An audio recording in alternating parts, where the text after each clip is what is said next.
Beautiful day in the neighborhood. Reaction Beanie Yo 295. Day in the neighborhood. My brothers and sisters, one of our closest homeboys, y'all, has dropped his latest rendition of the strange and bizarre crimes of the month. We just got into the month of August, and I'm very excited to check it out. And that homeboy is Dire Trip. Dial Trip, y'all. Hope y'all doing excelente out there today. And I'm glad that you came on back to the channel once again to fuck with the bean. Now, the title of the video. She played chicken with her kids using an SUV. 10 strange and bizarre stories. That story right there just sound crazy. Just that one sound crazy. She played chicken with her kids using an SUV. Oh my God, y'all. This is going to be a good one, y'all. This is going to be a good one. But before we see how good it is, my brothers and sisters, y'all know what y'all got to do. Get whatever you might need. Get what you need. We back to Dial Trip once again. Y'all got what y'all need. Y'all ready to go? Then let's fucking go.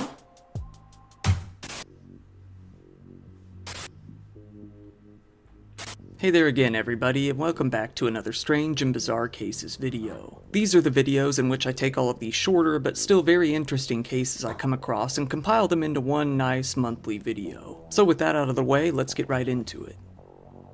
And get whatever you might need.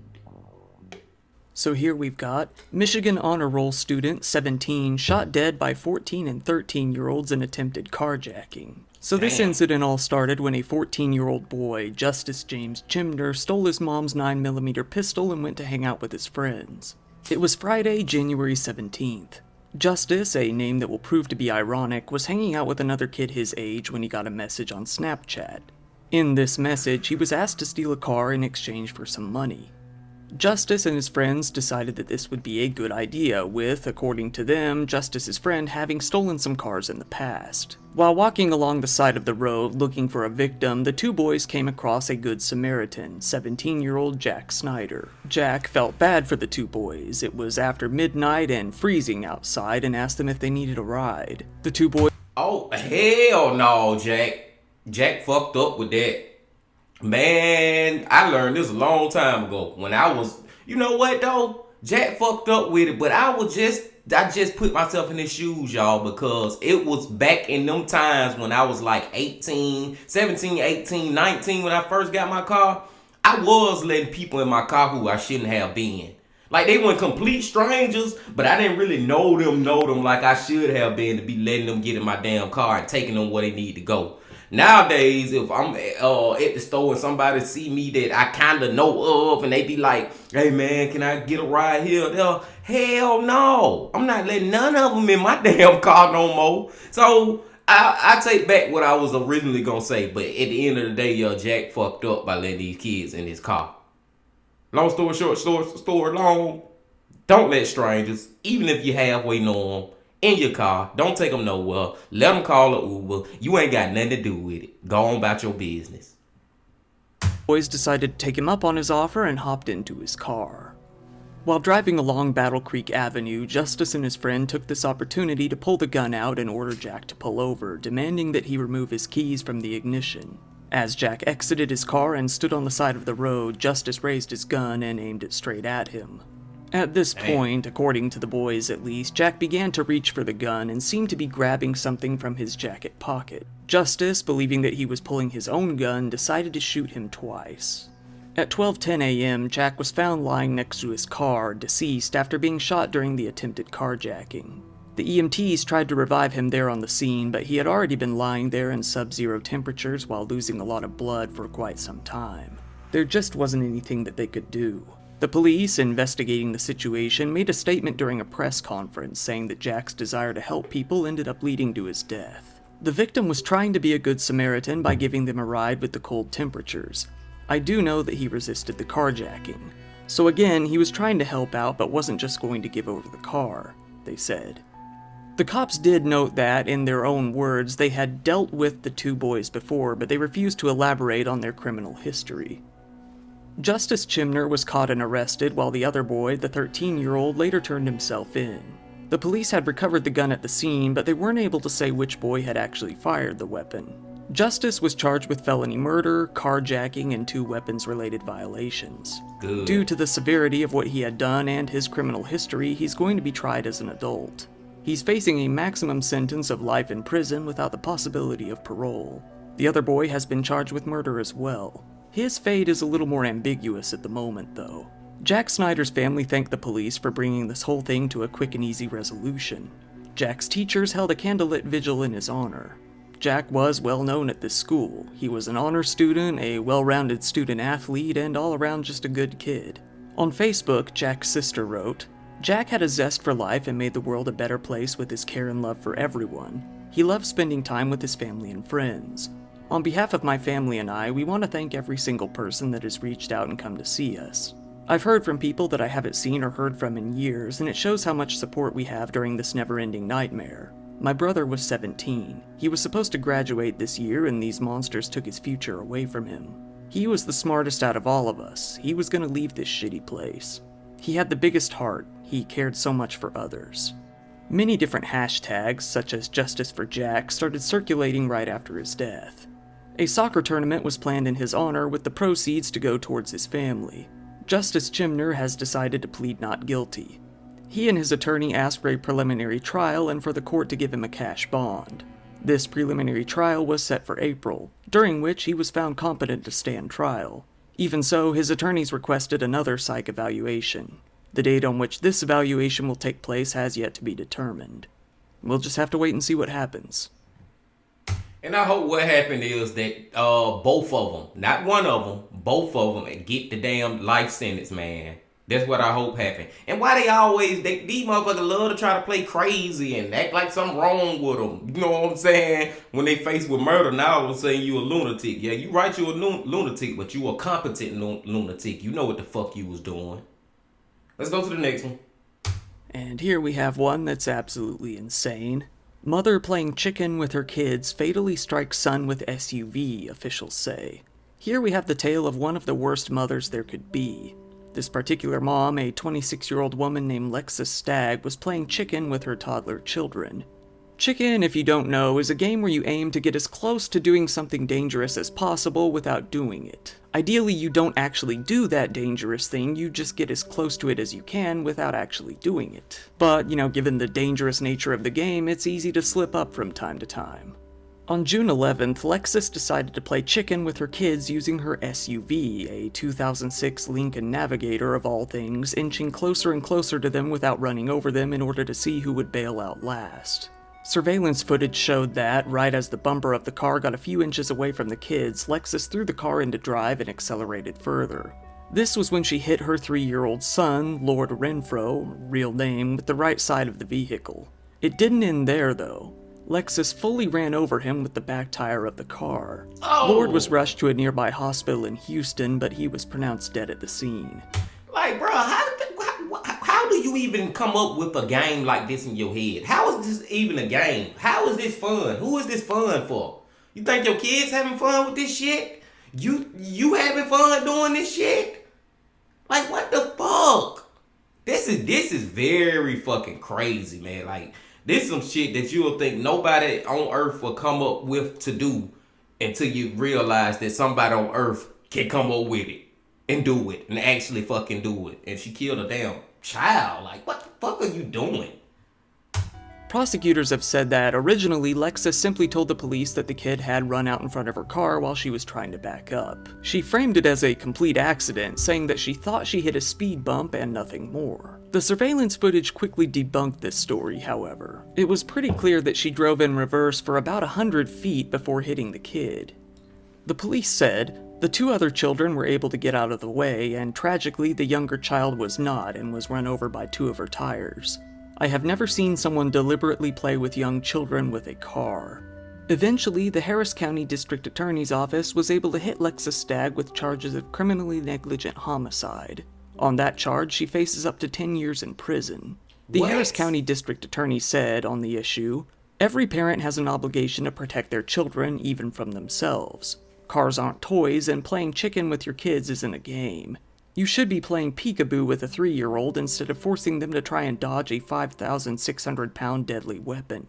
Child Protective Services pretty quickly removed the two other children from Lexus's custody and gave them to some family members where they're now staying. It's a bit telling that, as it turns out, this isn't even the first time that they were removed from her custody. It seems there was another incident that happened back in 2013 as well. Until her case is concluded, Lexus isn't to have any contact with any of her children.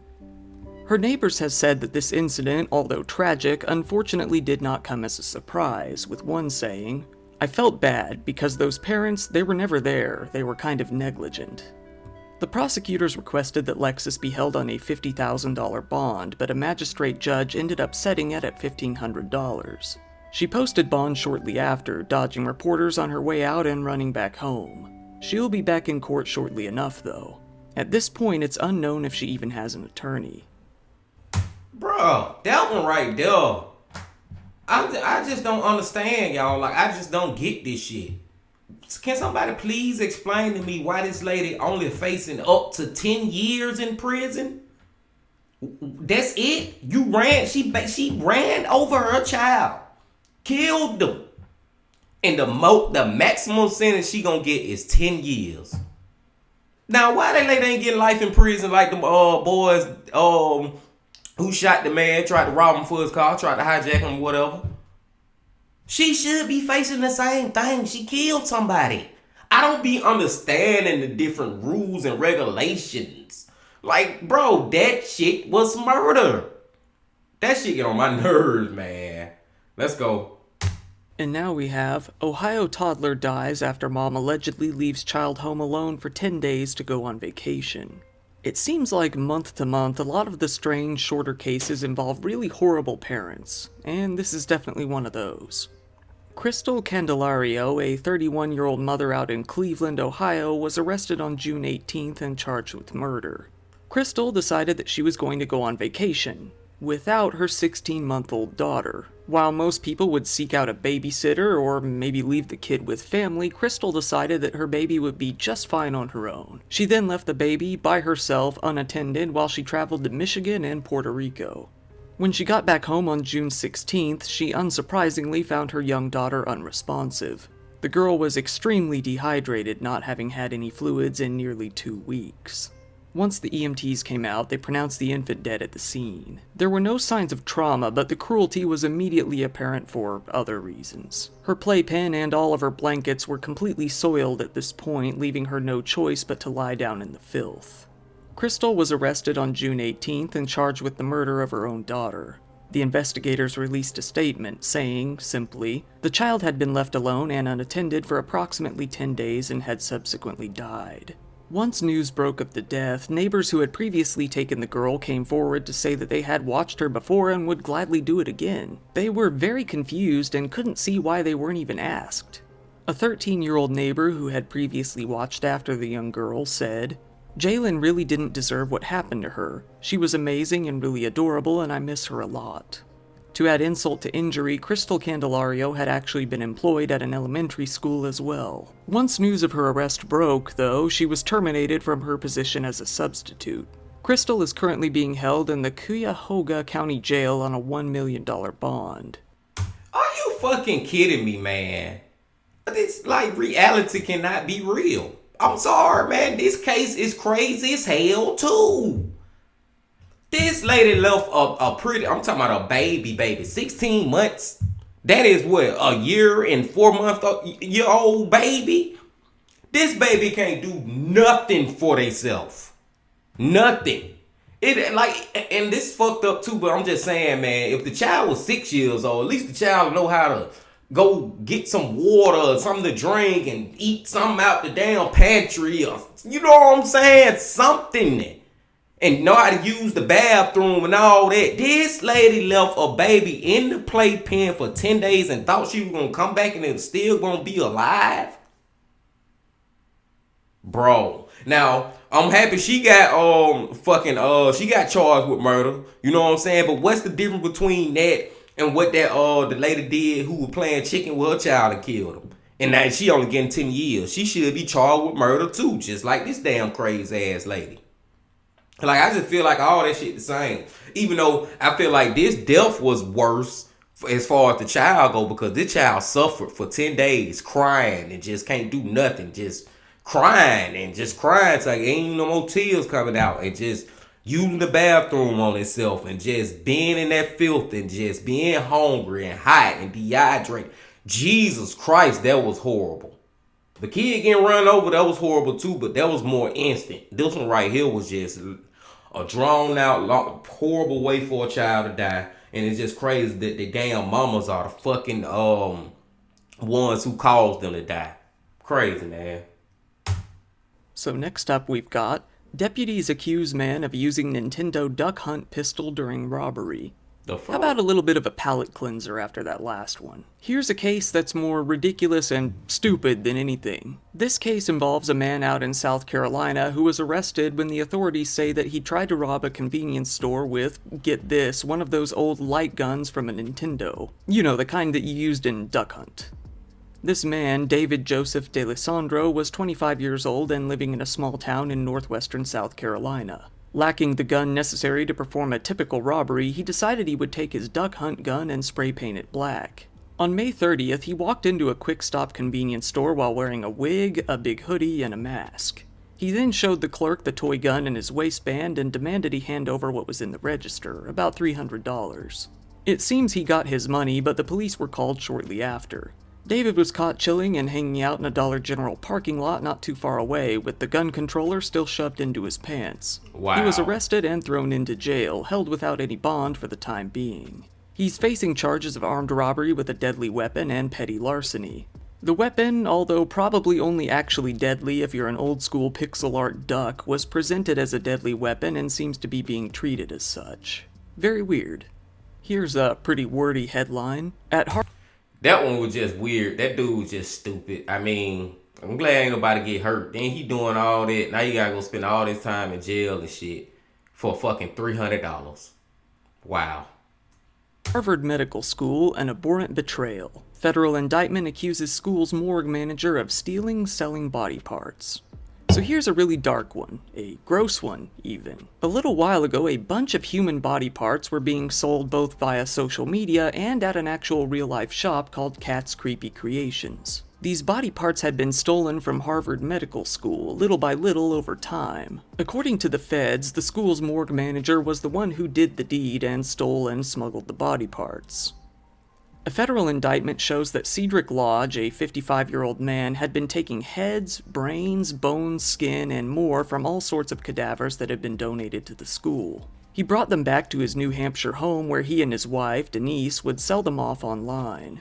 Some of those who bought the body parts in order to resell were charged as well, hit with charges of trafficking human remains. One of these people was a woman named Katrina McLean who had paid $600 for 2 human faces. She then went to sell them at her shop, Cat's Creepy Creations. Another man, Joshua Taylor, had sent Denise over $37,000 over a 3-year period. He was even stupid enough to list what these purchases were actually for, going as far as writing things such as head number 7 and brains on the payment receipts. Wow. This whole operation had apparently been going since back in 2018. The lodges had been pretty bold, even letting prospective buyers come out to the morgue and check out the merchandise before buying. It goes without saying that Cedric was fired from his position at the school after the dean called his actions an abhorrent betrayal. The dean described his actions as being morally reprehensible. And now we've got...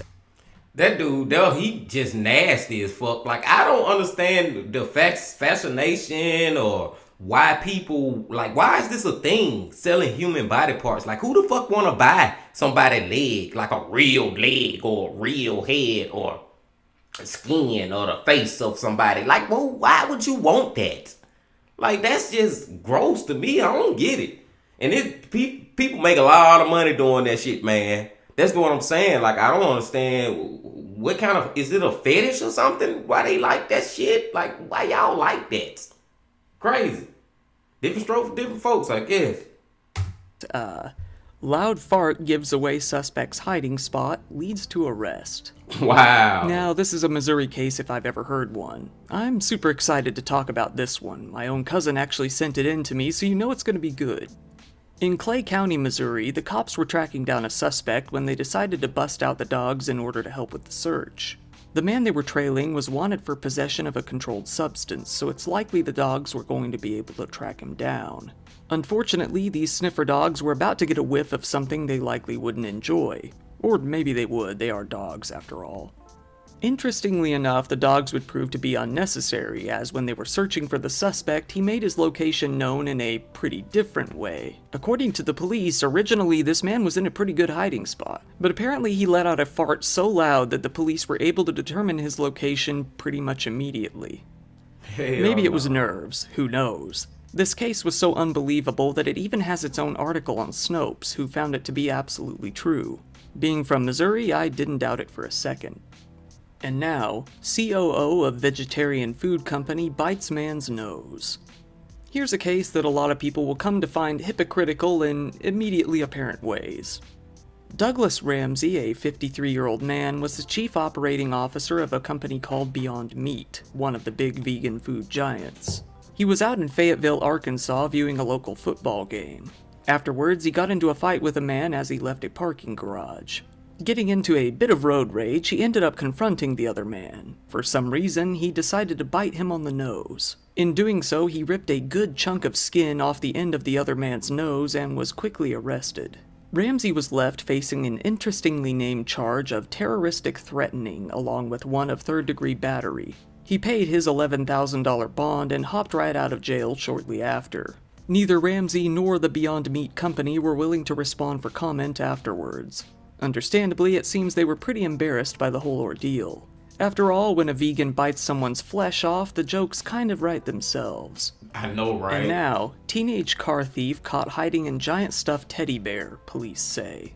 Wow. For reasons that I'm sure a lot of you will probably understand, the idea of people hiding in big, cutesy dolls has become kind of a fear of mine ever since working on the Hello Kitty murders video. It definitely gives me a bit of a chill, and that's why this one stuck out to me. Well, and it's just stupid.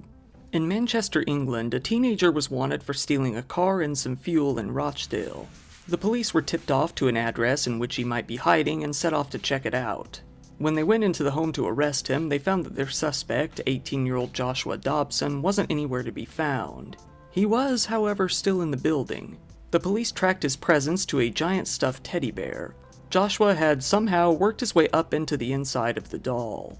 His location was given away when the police noted that this supposedly inanimate object was, well, breathing. They checked the doll out and found that their man was inside. The police, having a bit of fun with the case, sent out a statement saying that their suspect was stuffed behind bars, adding, "Hopefully he has a bearable time inside." And Crazy. naked Florida man with machete accused of trying to steal another man's clothes. Now, where would we be in one of these compilation videos without a good Florida man story?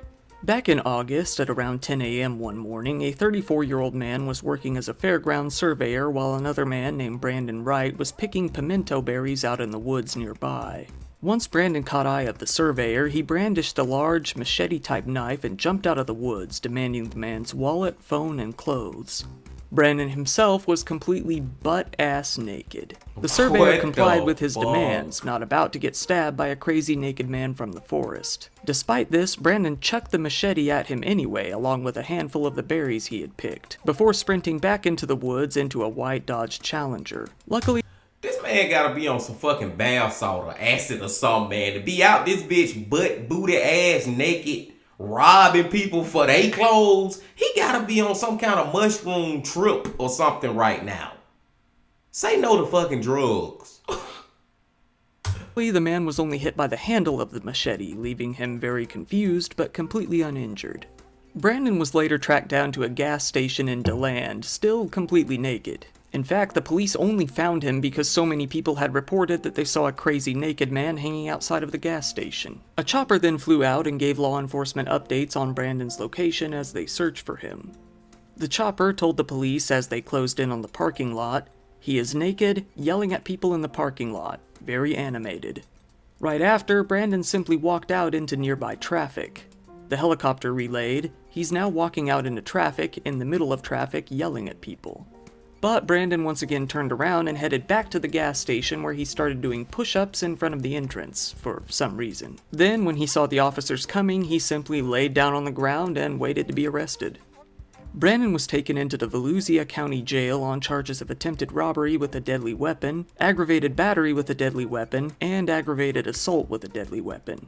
This wasn't his first rodeo either. Back in August of 2021, he was also involved in a similar incident, after which he was caught running around naked in the exact same area. He also had a lot of priors under his belt, including charges of false imprisonment, possession of cocaine, and battery on a law enforcement officer. Here's a little extra entry. I'll admit that I don't know what the crime here actually was, but this man was having an arraignment in court over Zoom. Let's just say that the judge didn't really like his username on the platform. Then we'll bring this fool in. Good morning, sir. What's your name? Me? Yeah, you. Yes. Nathaniel Saxon, sir. Your name's not Buttfucker3000, you yo-ho. Logging into my court with that as your screen name. Why We'll would that? discuss that in a little bit. What kind of idiot logs into court like that? What's your name again? Nathaniel Saxton, sir, but I don't believe that I typed anything like that in. Well, that's what it says. Why, We'll I discuss apologize. that in a bit. That should not be. Yeah, you should. I'll put you in the waiting room. You can sit in limbo for a while and think about what you call yourself online. What the? Once again, thank you for watching my video. Sorry if I sound a little bit weird in this one, I messed up my jaw and it's still not completely back to normal. Talking has been a little bit of a struggle. If you don't mind, go ahead and give the video a like, it really helps me out in the algorithm, comment if you have something to say, and subscribe if you want to see more. Go ahead and follow me on social media if you like. I mean, if anything were to ever happen at this channel, that would be the only way you'd hear about it. If you want to support the channel even further, I do have a Patreon account which I always keep linked down in the description below. Speaking of which, shout out to the top patrons. And shout out to Die Trip, y'all. That last one was funny as hell. Like, what the fuck, bro? I don't think that dude really tried to put that. Or he had that saved as his username when he was doing another Skype or video call with somebody else, or you know what I'm saying? In some kind of way, he either forgot to change it or something. But I don't think he did that shit on purpose. And I know he was embarrassed as fuck. For real, man. That shit funny as hell. Why would you call yourself Buttfucker 3000? What the hell you got going on? I don't even want to know what he got going on. But the one before that, like I said, Brandon gotta be on some shit. Now I know Dial Trip said something about some cocaine. He had been caught for that previously, but I feel like he on more than cocaine, man. To be out running out that bitch butt fucking naked. Like, I'm talking about dude ain't got no fucking shoes on. Fuck shoes, he ain't even got socks on. Like, what the hell, bro? Something is wrong with that guy. The two that stick out to me the most is the two mamas, man. The one who ran over a child playing chicken, that's crazy. And the one who went on vacation, left her little baby in a crib, basically, or playpen, whatever you want to call it, for 10 days. Like, them two stick out to me like, man, I really hope that they get life in prison. I hope the first case, them two boys, I hope they get charged with it. Because what Jack did, man, I can remember myself when I was that age, letting people into my car that I really didn't know like that. I'm not gonna say that I would have stopped it. Hell no, I would have never stopped like he did and picked up some total strangers, but I have let some people in my car that I wouldn't let in my car at this age. You know what I'm saying? So I just RIP to him, hope they get life. All the rest of them was just little crazy, dumb shit, man. But nonetheless, this was a great video from Dial Trip as always. And I digress. Go let y'all go, my brothers and sisters. Make sure you hit the like button, comment and subscribe, and do all that for me. And make sure you come back tomorrow, because we going to who? Mike from that chapter. Going to Mike tomorrow. But until we go to Mike tomorrow, y'all know I gotta say this. Love, peace, and happiness. Stay safe. Don't stop. Keep going. Yeah.